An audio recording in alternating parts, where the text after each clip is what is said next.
And we are live. Welcome, everybody. It is the Wine and Crime Book Club. We're here today to talk about The Thirsty Murder Club by Richard Osman. I had never heard of this book until someone suggested it to go on the wheel to see for book picks, future book picks. It popped up. Another thing I didn't know, Richard Osman is apparently a game show host. I had no idea. But the best news is, after I read this delightful book, I saw that it is going to be a major motion picture. And Steven Spielberg, according to my notes, is going to be making this film. And we're going to talk about who you would cast as our four main characters, the Murder Club. Oh my god. I had so much fun picking out who I think would be great for this movie. We're gonna find out and see. I can't wait to see this movie. I will go to the theaters to see this movie. You did not tell me to prepare for this, Leslie. Kate, I wish you lived closer to me because we would be going to see this movie together. Absolutely. If you are here because you're curious about the Thursday Murder Club, you haven't read it with us, let me tell you what it's about. It's about Cooper's Chase Retirement Village. That's where the majority of the story takes place, is in this beautiful, seemingly beautiful retirement village. It's in the UK, and we have a group of individuals that have named themselves the Thursday Murder Club. These are four retired people who have a wonderful time with one another. They say they're not friends, but they're friends. Joyce will tell you.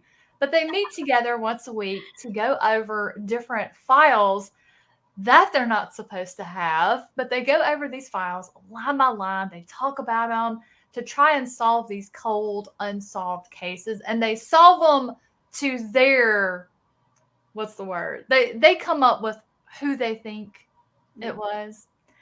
And so that's how things are. They just meet once a week until there is a local developer that is bludgeoned to death in his home, and there's a picture that is left by the body, and suddenly the Thursday Murder Club has their very first case. I thought when I read it, and it's like, okay, these retired people are going to be investigating a case. I'm like, this has to be funny. It has to be hilarious. And it was not in the way that I was expecting. It had many, many heartwarming moments. And the one thing that I took away from this book is it kind of allayed the fear of when I get that age, I have to, live in a retirement village or even a nursing home. Would I still, would I just give up on life? And what all of these people at Cooper's Chase showed me is life's not over. They have a ball. They did all kind of activities together. And I thought, you know what? These people are in their late 70s and 80s, some of them early 90s that we meet. They're still making meaningful relationships. Yeah. They're still having fun. They're keeping one another sharp. But the book also shows just aging, what happens, how these different characters deal with losing a loved one, a spouse, how they, ongoing, their spouse maybe has dementia or Alzheimer's, just how that works. And I cried. Kate? I cried too. And so what I appreciated most about this book was I was basically raised in nursing homes. My mom has run nursing homes, Rachel, since I was like 5. And so my spare time out of class, when I was in the library, I was in one of her nursing homes. And Richard Osman captured the feel of a retirement and a nursing home so well. Like, if you have great staff in a nursing home, you don't have to give up life. If you have a great activities department, these retired people have like amazing events that they can go to. And another thing, there's enough to provide it. Yeah, because I don't have kids, and I've often wondered, am I going to regret that? Like when I get old, if I outlive Chris, am I going to regret not having children? And reading this book, And I thought, okay, well, some of them's kids you never even hear from or see. Some of them you do, but it's not often. Yeah. But they take care of each other. Yeah. And the amount of wine this group drinks. Oh my gosh. I was At like 10 a.m. This is a perfect book for the Wine and Crime book club. That's for sure. But for those of you, and it's hilarious, I don't know if you saw, but Dana said she just finished it 10 minutes ago. So what did everybody rate this one? I gave it 4 stars. Yeah. And I saw one of my friends told me that she read this one and she gave it 4 stars. She just finished the second one in the series and she said that one's even better and she gave that one 5 stars. Wow. Okay. So I am excited that it's not going to have second book syndrome. And while everybody is, let's see. And I mean, are you excited to hear that they're making a movie about it? Oh, totally. Yeah. I didn't know Rachel gave it 4. Dana go. Yeah. All right. Well, we're gonna go ahead, since everybody in the chat has read it. We're gonna go ahead and slide over into spoilers. Oh my goodness! I want you all to tell me in the early stages when his name just left. The first guy that gets killed starts with a B. I have it written down. Tony. No, There's no B whatsoever. Tony Curran. Maybe his last name. Oh, yeah, okay. When he ends up dead, I'll tell you, I thought Jason did it. Uh-huh. And then later, when In came up dead, I thought it was Joyce. Because she was disappointed because she thought that, okay, but the police think that Jason killed Tony. She's like, that makes sense. That tracks. She's like, dang, that means they're going to be close to arresting someone, charging someone, and we're not going to have a case anymore. So when In showed up dead, I thought, Joyce? Oh my God. But now I never thought her friends would turn her in, which is hilarious because they didn't turn in Bogdan at the end, which I was so glad. Yeah. I think he's going to come in handy in future books. I think he's going to play a large role. But I thought he was so sweet with Elizabeth and her husband when he would go in and play chess. That just made my little heart just grow 3 sizes. That was so sweet. Rachel thought it was Jason too, but that would be too obvious. I'm so suspicious that I'm like, it could be a red herring. Uh-huh. But then again, wouldn't that be a really good plot if one of the murder club people was connected to the killer? I'm like, Elizabeth, the only thing I ever wondered, Elizabeth was my spirit animal. I loved her so much. I want to know, I wonder if the series ever reveals what her job was. She knew way too much. Yeah, I want to know. Bernard, Poor Bernard. I never suspected him of killing anybody. I thought perhaps that he was going to, like, when he made that trip out to the shed, the one scene, I thought maybe he was up to no good. Like, he was going to do something to keep them from developing that area. Right. But I never really thought he was a killer. That's the one red herring I thought, no, we're not gonna have, which he was like, that was another thing I loved about this book, were the character relationships, the friendships, and then Joyce chasing after Bernard and how everybody was kind of making a little fun of her here and there. And she thought she was being slick and not being obvious. And then the rest of the murder club was like, Joyce, we know. I thought that was super cute. It was like when parents start to date after they get divorced. And then they finally, like months later, decide to tell their kids, and the kids already know. They're like, yeah, Mom, like, we've known this for months. Friend. This is no secret. We're like, we know what special friend is code for. But so did anybody else relate to one of the, like, I want to have, for real, Rachel has already told me she's in. I'm going to have a Thursday murder club. When I get in one of these homes or nursing home, retirement village, I'm going to like lay out, get my articles ready. I'm going to have my club stuff ready. I'm going to have a Thursday murder club. I'm going to be like, John, move me down to Leslie's. I would totally be an Elizabeth. I would totally be Elizabeth. I would be a Joyce. Yeah. You would. And it's so cute, those two working together. That they're like bad cop, good cop when they went down. Pretend to be the nun. Talked to Donna that first time, and Elizabeth's all hard-nosed, hitting her with the questions. And Joyce would be like over here talking about something completely different. She's like, have you tried this particular cake, Donna? It's really good. Meanwhile, Elizabeth is like, well, you moved here from London because you experienced a bad breakup. You know you want to investigate this murder case, don't you? And I'm like, good Lord. It was hilarious. Friday Murder Club. Okay, well, good luck, Anitha. Good luck. I'll be Ron. Yep. Ron was hilarious. I thought that was a really great way that his character was written by the author. You kind of, and I wonder how this is going to progress, his character growth through the series.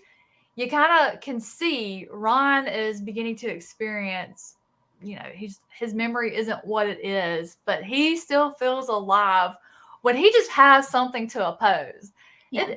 That part in the book when he was like, I don't even care. I just like to stand up and have a reason to just run my mouth. Like, I'm kind of a partial Ron too. Oh man, as a German, I can only be Ron.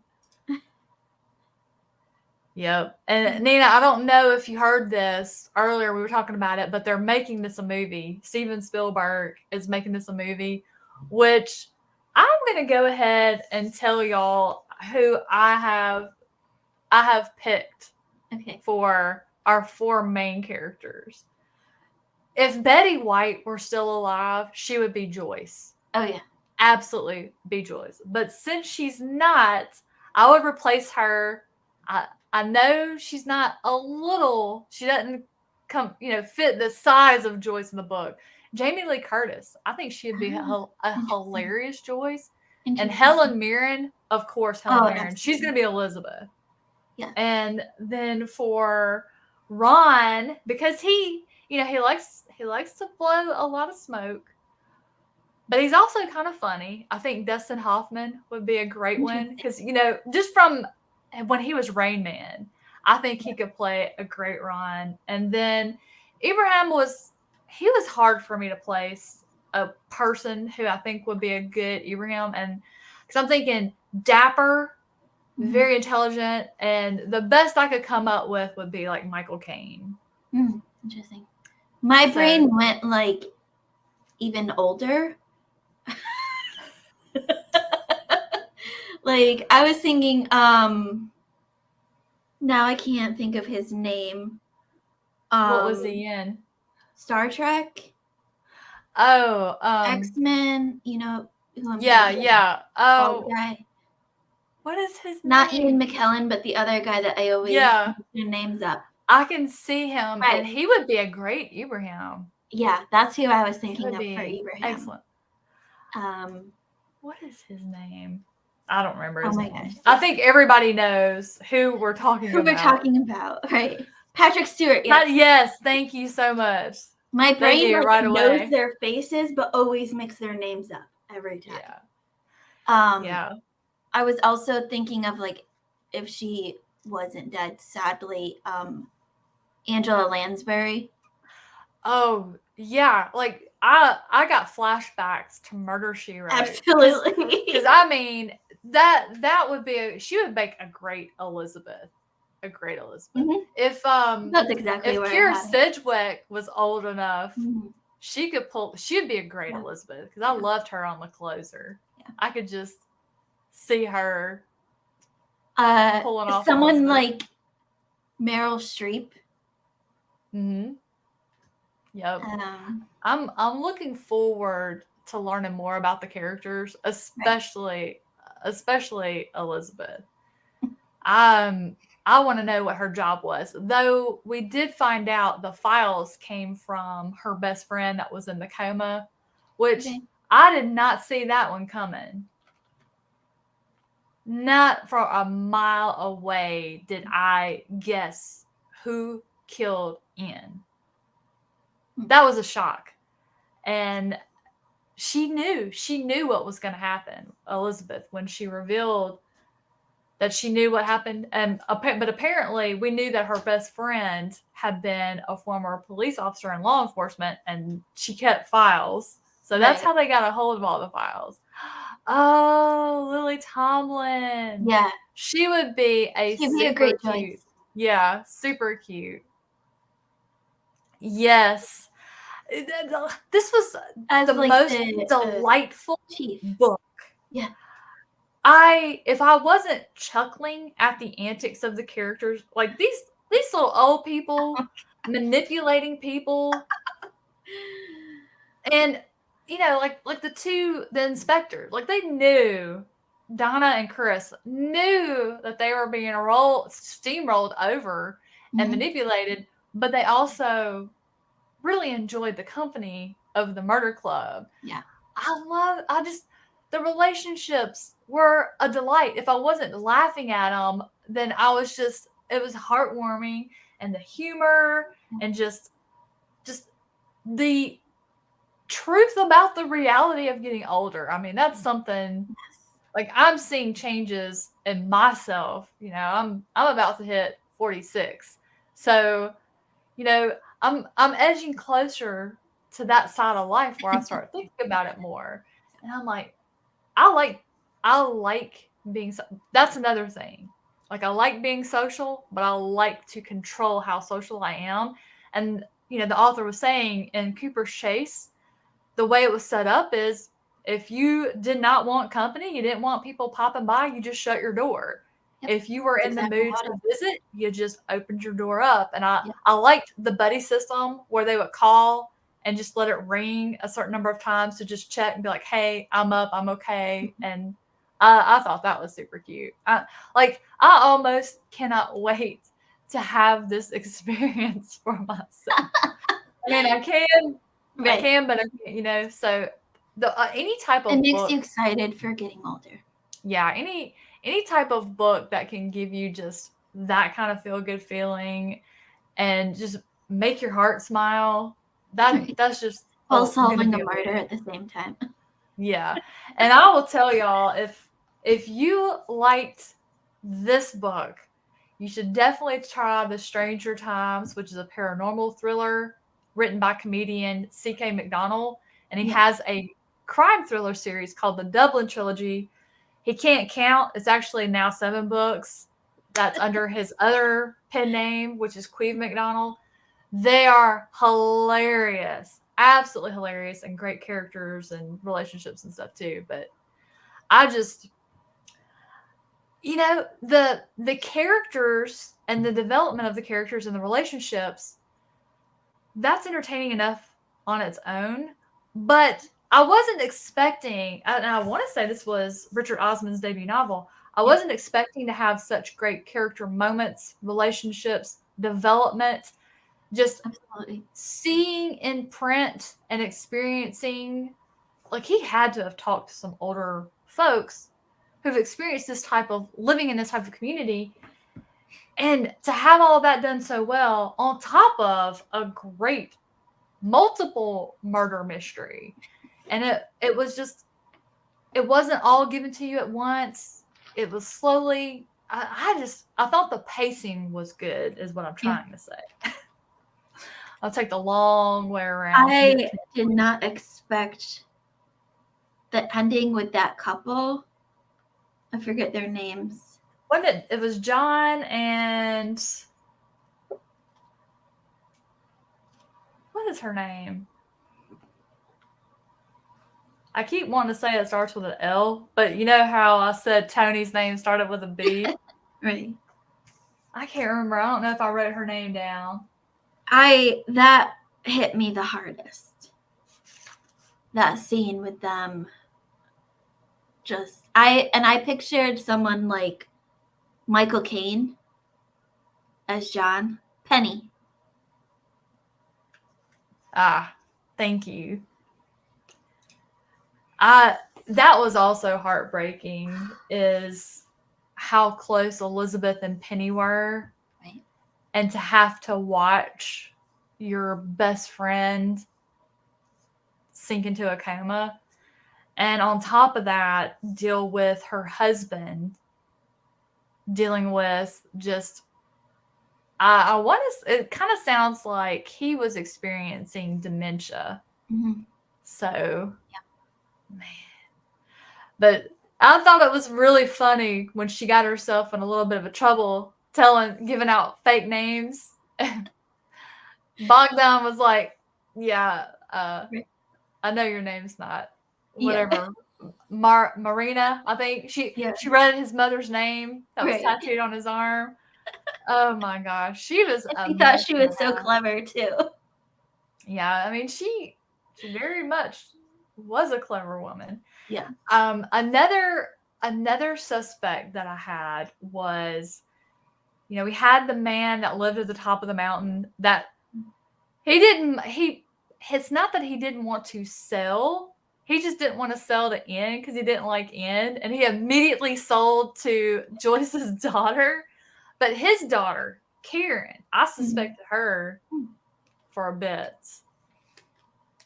But yeah, I really did. I thought my sweet little Joyce was the one who killed N. I sure did. Which, that whole scene where they're coming in, they're going to move the cemetery. Oh, yeah. And they just, Ron, somebody decided, was it Bernard that first stood in front of the gate? And then Ron was like, well, hell, this is an opportunity for me to do what I do best. And then he goes over there. And then it's like this whole big ordeal of everybody in the retirement village starts bringing out chairs and picnicking. And they just turn it into this lively affair. And N calls the cops, and the DCI Chris was like, I'm not going to arrest anybody. Right. But what are you doing? What are you going to do? And then they're like, okay, we'll move. But, it takes us a while. And I thought it was super cute because, they all had a pretty positive outlook on their age and what their limits were and weren't. So I can't wait to see how this series continues. It'll be the latter half of the year before I can read further on. And there's a 4th book coming out in September. But it's one I'm very excited. This is my scene, especially the breakup. Anytime I read a lot of sci-fi, horror, and fantasy, and this is just it's a good palate cleanser. It's a good bring you back to real life and just kind of experience, things that I have to look forward to. That's the way we'll put it. But yeah, that turned out to be a gem. Absolutely. It got better as I read further on. When I first started reading it, I'm like, this isn't bad, but it's not fantastic. I'm like, it's good. It's cute. Well, I'll confess, I read 5 chapters and I put it down. Then the audiobook became available, and Leslie Manville changed everything. Yeah. I started it over from the beginning, and she did such a wonderful job. And once I would just read physically without the audiobook, I was reading it in her voice. Yeah. And after that, she was the magic that I needed. Sometimes a book is just really flat, but an audiobook narrator can breathe life into the characters. They can just have the right inflection. They can give me the emotion of the characters that I wasn't able to supply for myself for some reason. I don't have to listen to the whole audiobook. Once I just get enough of it that I can remember the voice, enough to where when I'm reading it, I hear it in that narrator's voice, and Right. it was I excellent. think for me, it helped with the Joyce chapters. Rachel, that was hilarious because somebody was like, all right, who has access to needles, syringes, and this type of drug? And somebody else was like, everybody in the retirement We village? all do. All of us? Oh, I died laughing. That was like one of the funniest parts of it. I was just rolling. You were saying something, Kate. I interrupted you. I'm sorry. Oh, no, I was just saying, like, when I started reading it, the Joyce chapters were hard for me to get through at first, just reading it straight on the page because it was so meandering, like an old person would talk. But then once I got the audiobook, the narrator just kind of embodied the personalities of our She narrator. made me fall in love with Joyce. Just Yeah. absolutely. It was more like a conversation instead of like a narration. Yeah, and Joyce was actually my favorite character. While I am definitely an Elizabeth, Joyce was the one that I loved the most. And I was even okay if she was the murderer. I was okay with that as long as I'm like, y'all better not arrest my sweet Joyce. But yeah, I would not have put it past her. So I'm excited to see how this one's going to go forward. Right. I wonder if now that they've worked with Chris Hudson and Donna, I wonder if their next case is going to be one that the inspectors bring them in on. So I'm curious to see how that's going to go and what's going to happen. What did you think about Donna kind of potentially setting up her Chris with her mom? Oh my gosh, that was so funny. She's like, I was kind of not sure, like where it was it said that she didn't like him in that way. She didn't want to spend time with him, and then when she's like, "Hey, come over and wear this shirt and do this," and I'm going, like, is this what you find him attractive in? Like, what's going on? And then when he meet, her mom is there, and he finds out she's a school teacher, and I forget the other thing he asked her, and he's like, "Do you have a dog?" And she's like, "No." And he looks at Donna, and he's like, "Well, she scored 2 out of 3." I thought that was super cute. Yeah. Although that would be really funny if, like, and later in the series, if he becomes her stepdad and her boss. Oh my god. Talk about awkward. Yeah. I'm excited to see what this group pulls next. Yeah. Their antics were just, and the way they would split up and like team up with different ones to like go do stuff, manipulate people into getting what they wanted. It was super cute. It was super cute. But I loved it. Sounds like everybody had a good time with this one. Who else is going to continue the series? Let me know. Let me know in the chat. And when. I am not putting any additional books on my TBR until I get done with SPSFC, and then I'm going to cut loose with. I want to finish the Thursday Murder Club. Absolutely, I want to catch up. This is why I love reading books that make me feel like this. And I already know I'm going to have the best time rereading these books. This is going to be a series that's going to be a reread for me. Yeah. Absolutely. Yeah, I figured Rachel's in. Oh, yeah. Oh, you lucky Doug. I want to have your TBR. Yeah. Well, I'll add the rest of the books to the wheel for when we start kicking off. Because I for those of you, if you haven't read in Discord, I've got to put the book club on hold after March so I can finish judging my science fiction reads. I have 13 more books to read for that, and I thought I was only going to be reading 6. So I got to make room. But We are having one more book. I've got it scrolling on the bottom of the screen in March. Everything I Never Told You by Celeste. I don't know how to pronounce her last name. I'm not sure. But we're going to be reading that one. Yeah, well, good. Maybe we'll all be reading them around the same time.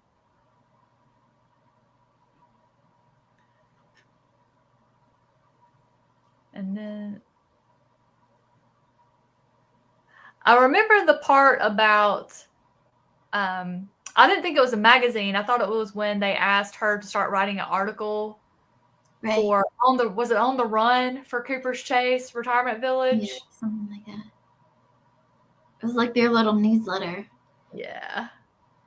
That's so cute. And she was like, "This is an older picture of me, but it's okay." Yeah, well, and they cut her husband out of it. Yeah. They can just chop that off. Yeah.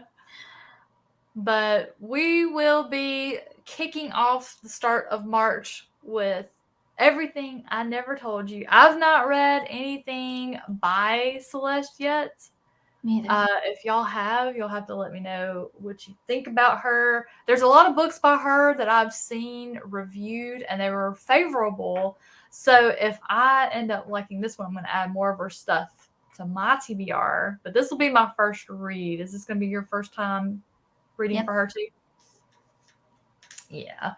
But guys, we're if you have any final thoughts about Thursday Murder Club you want to throw out in the chat, Kate and I are going to be heading over to her channel here in a little bit. We're going to have our Wheel of Time live show. We're going to be talking about the second book in the series, The Great Hunt. So if you've read Wheel of Time, come join us for that. We're gonna be spoilery on that one. So, and it's the second book in the series, so it's totally going to spoil the first book. So I would not say come visit if you haven't read the series.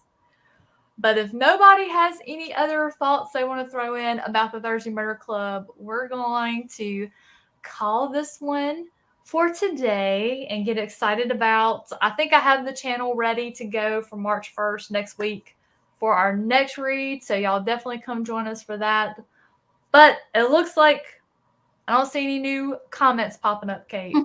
So y'all, thank y'all so much for joining us. Thank you for reading this book with us. This is a very memorable book. This is going to be a favorite of the year, I do believe, as far as murder mystery. And I saw that a lot of people call this a cozy mystery. And I don't know that I'd ever really read something that was a cozy mystery before.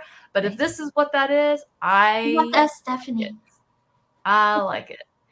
Yeah, I don't remember who it was that suggested this one for the wheel. I'll have to go back through the channel, the book club suggestion channel, and find out who it was. But yeah, we definitely owe them a hearty thank you because this one was a true win. But y'all, I want to thank y'all so much for joining us here today. Like I said, come join us for Wheel of Time if you read it. If not, head on over to the Discord and, make your way through and find the Wine and Crime Book Club and join us for next month. Y'all have a great rest of your afternoon, and we'll see y'all in the next one. And this is the part where I'll look around